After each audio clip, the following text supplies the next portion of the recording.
So hi, I decided to do a little, I don't know what you call it,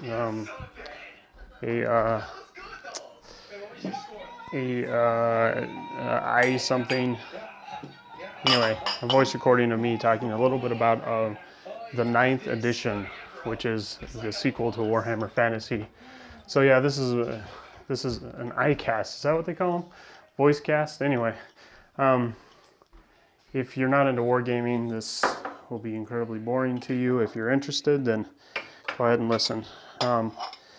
So when GW came out with their new version of the rules,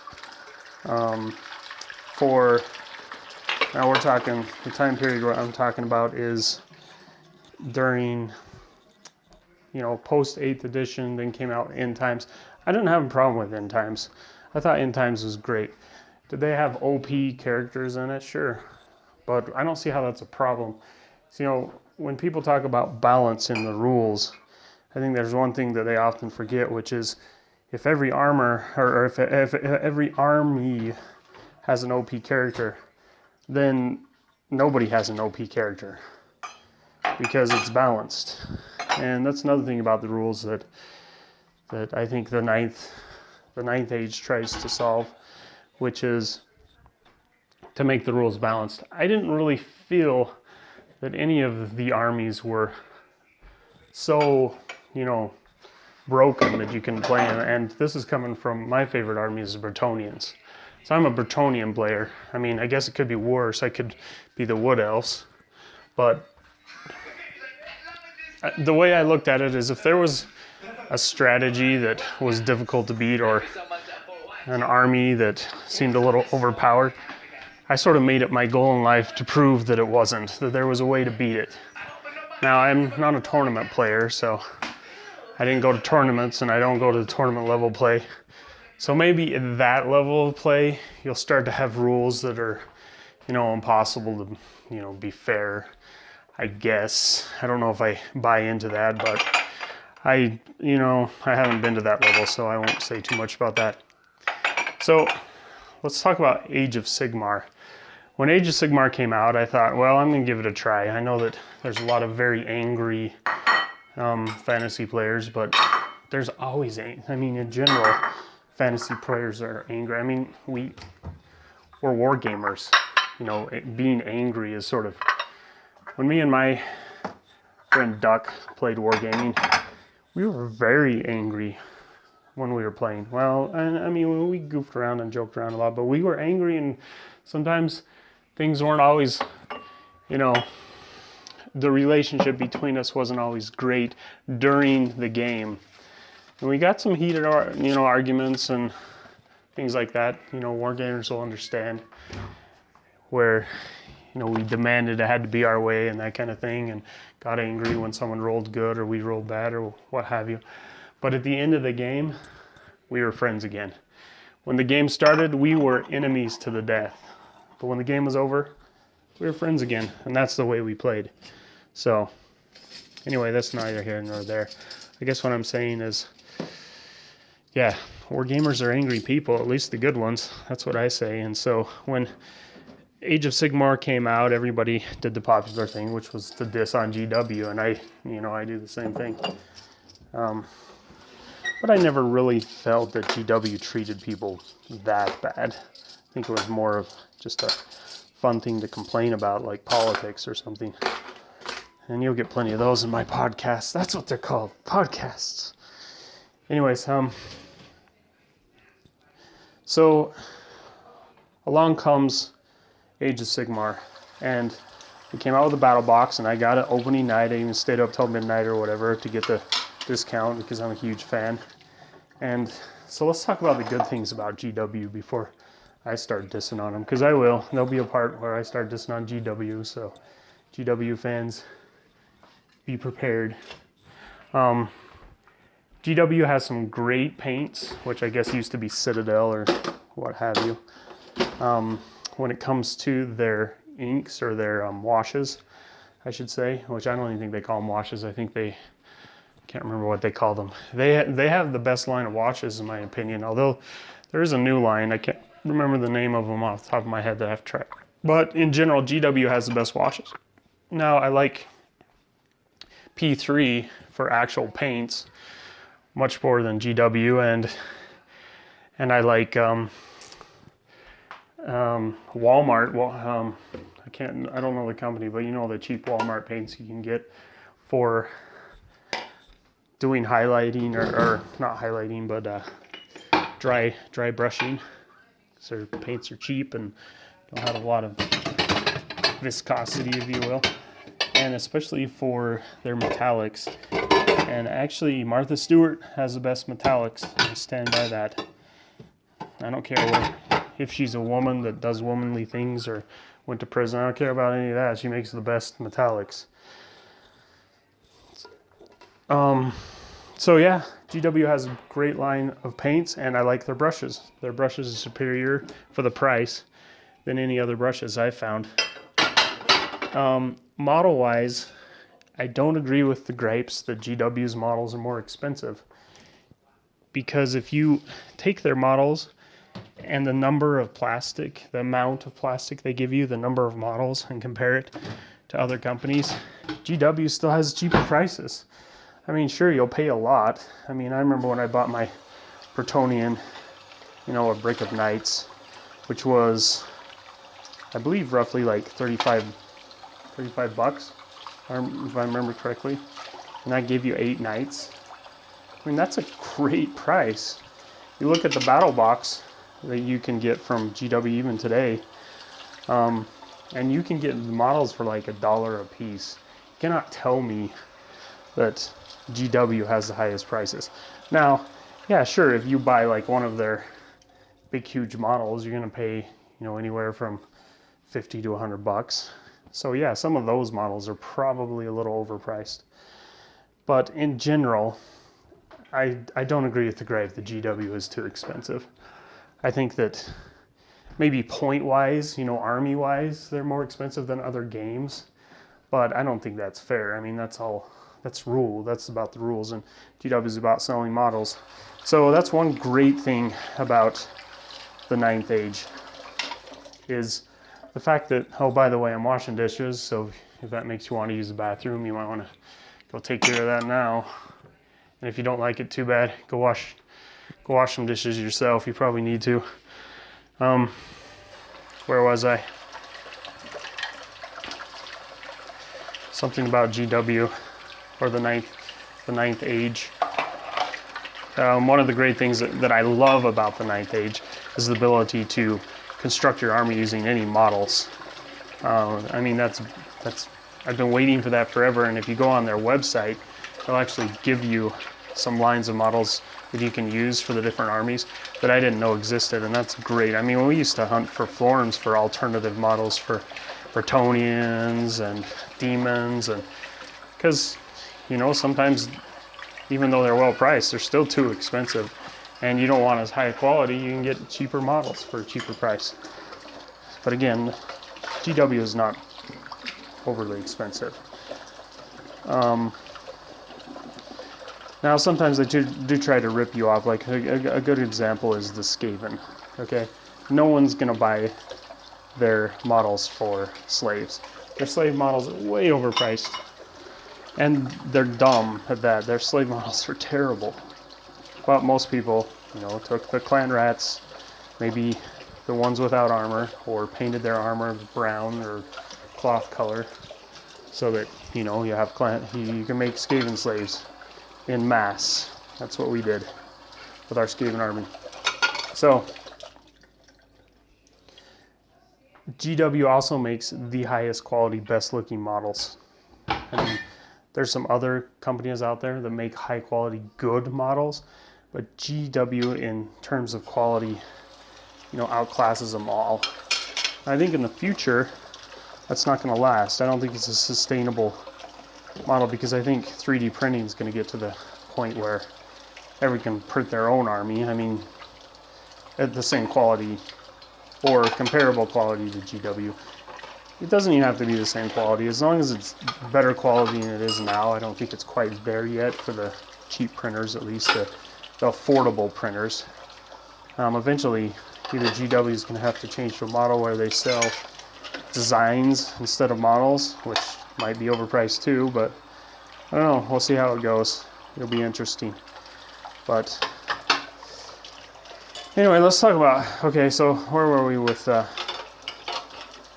GW's newest line of models and their rules? I started the Age of Sigmar. I got the battle box. I played the rules, and there were a couple things I really liked. One is that they updated their armies, which everybody was waiting for, especially me as a Bretonnian player. They didn't nerf everything like people thought they would, like the Lizardmen. They didn't. I shouldn't say nerf. They didn't get rid of those armies. They gave us rules for every army, basically, except for, we won't talk about the Chaos Dwarfs and some of the earlier armies that they had already gotten rid of. But so I was happy about that, very happy. And I looked into the rules, and they actually streamlined a lot of stuff very, very well, I felt. I love the fact that you didn't have to refer to other people's stats when you're making rolls. You just look at your stat card for your, troops and your unit, and you roll and you find out what happens. I thought that was great. So in general, the rules in Age of Sigmar weren't too bad. They actually did a lot of things that I agree with. My problem with, and again, the Storm Eternal line of figs, those are great models. I don't care what you say, and then a lot of people think, well, they're too big and no one has armor, that blah, blah, blah, whatever. GW makes great models. The problem I had with GW, and this is what sort of threw in the towel, aside from the fact that the person that I played with the most stopped playing, and I think it was, yeah, I'm talking about you, Duck. I think it was directly related to the fact that they changed the rules and he didn't like the new rules and was a little wiser than me at the time. Saw the demise of the GW rule set. The problem with Age of Sigmar is it's just not fun. And that's a big problem. I mean, the rules seem good. The models are great. I don't even think they're too overpriced. But the game's just not fun. I mean, it's a skirmish game, for one thing, so that completely changed it. But there's a lot of skirmish games out there that are a heck of a lot of fun, aka War Machine Hordes, Warmahordes, which is a great line of models in Wargaming, by the way. But fantasy people don't want a skirmish game. If they do, they could convert to. There were a couple of, rule sets that allowed you to do that. I'm thinking of I can't remember the name of the city, Mordheim, or however you say it. You could run your skirmishers or whatever, but fantasy people want epic battles with lots of models. I mean, that's why everybody loved the Skaven armies, I feel, is because you were throwing tons of plastic on the table, kicking some serious trash, and we're talking epic bloody battles, and that's what people want. And Age of Sigmar just didn't bring that to the table. It just wasn't fun. I don't know what else to say. I tried to give it the best chance I could, but compared to 8th edition, it just wasn't fun. So I heard about the 9th edition in rumors, and I thought, I don't know about that. And I predicted that it would happen. I mean, it's not a hard thing to predict. Plenty of other people did. That there would, be set up a community, and I actually like that. That's part of the reason I liked Age of Sigmar, because I feel like we need to go back to the roots of wargaming, where they didn't sell rule sets with figs. That you could buy models separate, completely separate from the rule sets, and you can use them to do role playing or whatever or tabletop gaming. Don't make me go off on that term. It's just basically role playing for people that don't want to use that word because of the stigma attached. But anyways, rules were separate from figs. The companies didn't make them the same. And that's a good thing, because GW just had some problems with making rules. I mean, 8th edition was fun, and yeah, I don't agree with the unbalanced thing, but I also was very not happy at all that they didn't upgrade some of their armies. Bretonnians, I was a Bretonnian player. We're like back on, who knows, 6th edition or some such nonsense, but. And finally, they updated the Wood Elves, and they were just doing some weird stuff rule-wise. So it became obvious to me that Games Workshop just wasn't in the rule business. They weren't that great at it, and we needed something fresh and new. And Age of Sigmar basically made fantasy into 40k. At least I've heard. I haven't played a lot of 40k. I did read through the rules once, and just didn't sound like the kind of game I wanted to play. I don't know. It sounded like not quite as good as Warmahordes, so I just went with Warmahordes for my more modern-esque wargaming. So along comes the 9th Age, and at first I was hesitant because, and I think a lot of my friends still are, Duck, and I have a few friends that play occasionally, not as many as I would like. So if you're in the Bountiful, Utah area and you want a war game, look me up, man. I'll war game with you Saturday mornings, which is again a bad time for most of millennials. That's sleep time, but it's the best time I've found. So, you know, the community idea of making rules through community, I thought had a huge chance to succeed, because, I mean, especially if you want to make the rules more quote-unquote balanced, you know, a company isn't going to be able to, you know, do that. I mean, it's like outsourcing anything, or not outsourcing, what's the word? If you've got, you know, hundreds of guys playing the game and giving you feedback and telling you whether it's balanced or not, you're not going to be able to do that in a community like GW, a community or a company like GW. You just don't have the resources, and it's not worth the money. Well, so along comes the 9th Age, and my biggest worry was that it wouldn't organize itself well enough to be viable. But I listened to the videos that they shared on YouTube of an interview with the actual people behind the 9th Age, the bigwigs. I don't know if they call themselves CEOs or what they call themselves. And the guys turned me on as really having their stuff together. And the community seems strong. They've got a good website. The rules are being updated. They're doing a good job. I mean, it's not perfect. I still don't feel that it's as high of quality, of course, as GW's books and stuff. But it's way better than I thought it would be. And they've come really far, really fast. And I'm really excited about it. I just got done reading, you know, building my first Bretonnian 1,000-point army, which I guess sort of translates to a 500-point army, which was the minimum you could make under GW's rule set. So I thought I'd make the smallest army I could and try out the rules so I can learn them, and I'll probably do a detailed battle report later. But I'm really excited, as I've sat and read through the rules and cross-checked things, and the only complaint I have of the Bretonnians is that they got rid of the Lady of the Lake, or whatever she was, her official name. But, you know, the Green Knight still seems pretty cool. They, you know, got rid of a lot of stupid rules that no longer work and made it more balanced, and I still feel it has, in general, the same flavors the Bretonnians had before. I have no idea how to pronounce that word that they use for them. It looks French to me, and I know a lot of people think that the Bretonnians are French. I disagree. I think they're you know, the Arthurian legends are definitely not just French.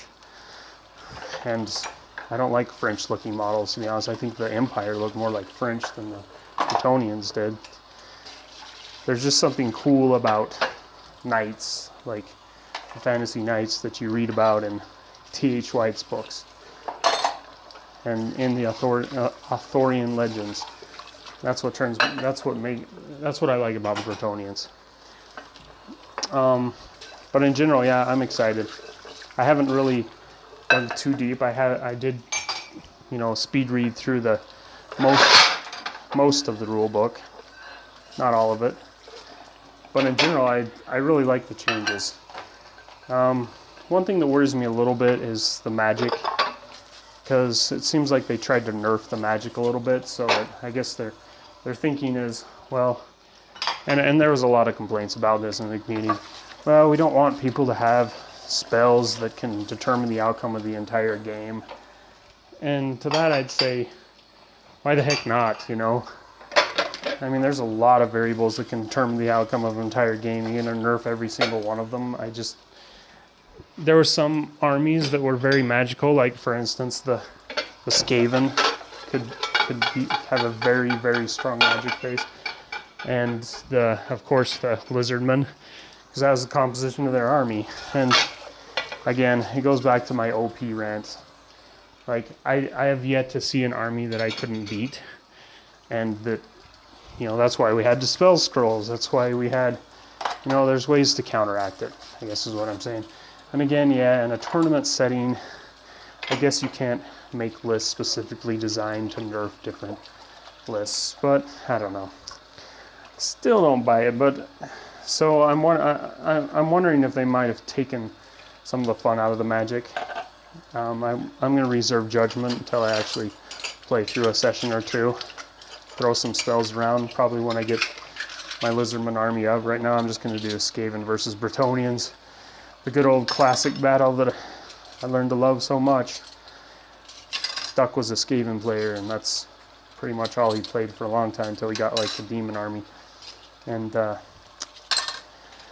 which is another thing, I think there was an advantage to have certain armies that were a little bit overpowered, like for a while the demons there, because you could give, and I'm not saying this is about Duck, don't get me wrong, I'm just saying this in general, you could give the demon army to a beginner player, and something like Bretonnians or Wood Elves to some of the more advanced players, and it would be a certain handicap that was advantageous. But I can understand that if you were an advanced player and you loved the demons because of their look or because of their, because they're demons, then I guess I can understand that that's not what you want to do. So, yeah, I'm excited. I'm excited about the 9th Age. I think it's a great community. I actually bought Battlescribe for the first time, even though I've used it for years. I paid their yearly subscription fee of $2. The other thing I love about Battlescribe and the fact that we're using the 9th edition rules is they actually can copy and paste the rules in there, legally for now at least. And so I can print out or just use my iPad and look up all the rules are there. That's beautiful. I love that. Very excited about that. So let's talk a little bit about the legality of the 9th Age, because that's one of the big elephants in the room, so to speak. I think it's inevitable, knowing GW. I mean, they have a reputation for being incredibly sue-happy, which is, as people have pointed out, hilarious, because they pretty much just copied off from everybody anyway. So, I wonder how many times they've been sued by Tolkien. But anyways, they're going to, the 9th Age is going to be sued. I know some people say, no, it won't happen because they sell GW models. They don't sell GW. They might sell GW models, but they also sell other companies' models, and it's only a matter of time before, they figure out that GW also sells books, and they sell a lot of them, and their books are getting numerous and more expensive for their line of rules. And so it's just a matter of time. They're going to get sued. Now, I know one of the quote-unquote CEO guys of the 9th Age is a copyright lawyer or some such thing. Intellectual property lawyer or whatever they call them. I don't know. That's going to be a tough case, though. this is my prediction. My prediction is they're going to get sued and they're going to lose. And the Ninth Age is going to have to go into the underground piracy realm. And you know what? I don't have a problem with that. In fact, I almost wish it happened, because then things get real, man. Then it's, I mean, you've got the underground rebel, you know, book. I think it's just the war that those angry fantasy fans have been waiting for. Them versus GW in the underground. So I think that, you know, the community is awesome. If they do win, great. And it'll still be an awesome community and we'll still make great progress. And I consider myself part of that community now. I hope that I can contribute to it in the future. I've sort of said goodbye in terms of rules to GW. And hello, the Ninth Age. From what I've seen so far, it doesn't look like it's gonna throw me off. I think I got a basic grasp of the rules. It doesn't look too far off from the 8th edition. The forums are much better than GWs could ever dream of having. And so I think it's gonna be a healthy relationship. If they get sued, we go underground, and maybe it makes it even better. So the future looks great. I'm excited. Here we go, the Ninth Age.